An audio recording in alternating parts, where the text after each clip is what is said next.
is the first Indian design developed COVID ventilator, COVID specific. Now, there are many types of ventilators. They are CPAP machine, BiPAP machines, mechanized bamboo bags. But what we need for COVID is not merely a machine which will make a patient breathe and breathe out. We need a machine that has the ability to oxygenate the patient blood. So now what is this COVID ventilator? And we all know there's a ventilator shortage throughout the world, including the advanced countries, United States, Italy, UK. They're all ventilator manufacturers. Even they have a shortage. So what type of ventilator can solve these critical patients who have coronavirus, patients with ARDS, acute respiratory distress syndrome? So an ICU ventilator definitely can solve that problem.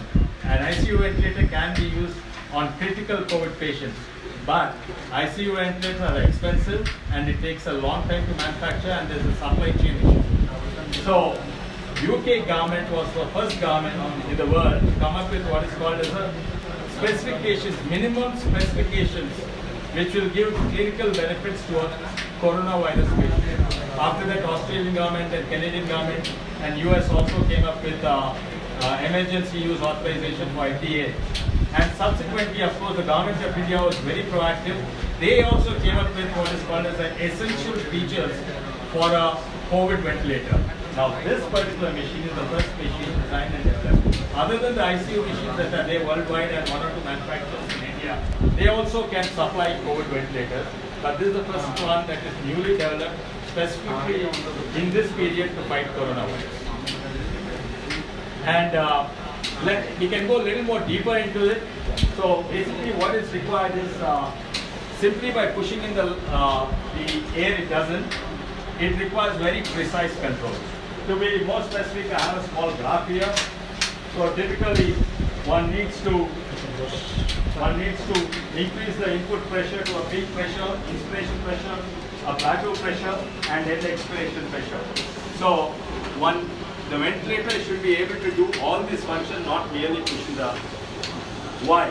That's because for normal patients, it will merely push the air into the lungs and it will oxygenate the blood. But for a COVID patient or a pneumonia patient or patient with ARDS, the alveolus, there are 600 million of them, gets inflamed. They are coated with, they are filled with alveolar fluid, and so the oxygen has to penetrate the alveolar fluid through the alveolus into the blood vessels to oxygenate. So you need pressure. But if you give pressure, the alveolus get damaged, what is called as a ventilator-induced injury. So you have to give pressure without injuring the patient. Now that is possible only through ICU ventilators and ventilators designed for treating COVID patients, not just a bamboo bag squeezing machine or a CPAP machine or a BiPAP machine. So this is what it requires. And how do we do it? The PIP, the peak input pressure, the plateau pressure, the peak end, the end expiratory pressure, all these have to be managed. And you need additional features like oxygen breath. So may I request you to look into this camera as well? Yeah. So it should be able to control all these parameters and have all the safety features. Then they have additional features. This ventilator has features beyond the basic features which the UK government, Canadian and the Indian government has features more than that. You can actually do alveolar recruitment maneuver, and probably it can also do the oxygen breath, and it has about 5-6 different modes of ventilation. So that's how this particular. Now the crux or the heart of this ventilation, besides the controlling mechanism, which is electronics and software, is what we have applied for patent is what is called as a PAP, a precision air pump, because it has a chamber to control the volume and a chamber to control the pressure. So both the pressures are this thing, and that is actually at the back of this here, the PAP. We have the PAP here, the precision air pump, and that is what is patented.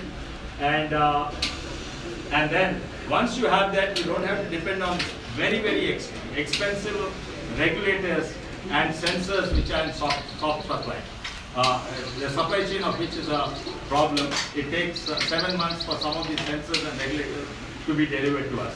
So it doesn't require very expensive and sophisticated pressure and flow regulators.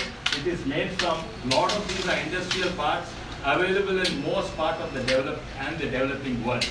Now, we have 3 different models of these ventilators. One is what you're seeing, this is a high-end with all kinds of touch control screens and graphics and other things. This is a little more expensive one which costs about 1.4 lakhs or so. Then to 1.2 lakhs, we have a lower end, mid-end one which is about 90,000 Indian rupees. That's a little more than let's say 1,000 pounds. And the lowest end will be like 50,000 rupees.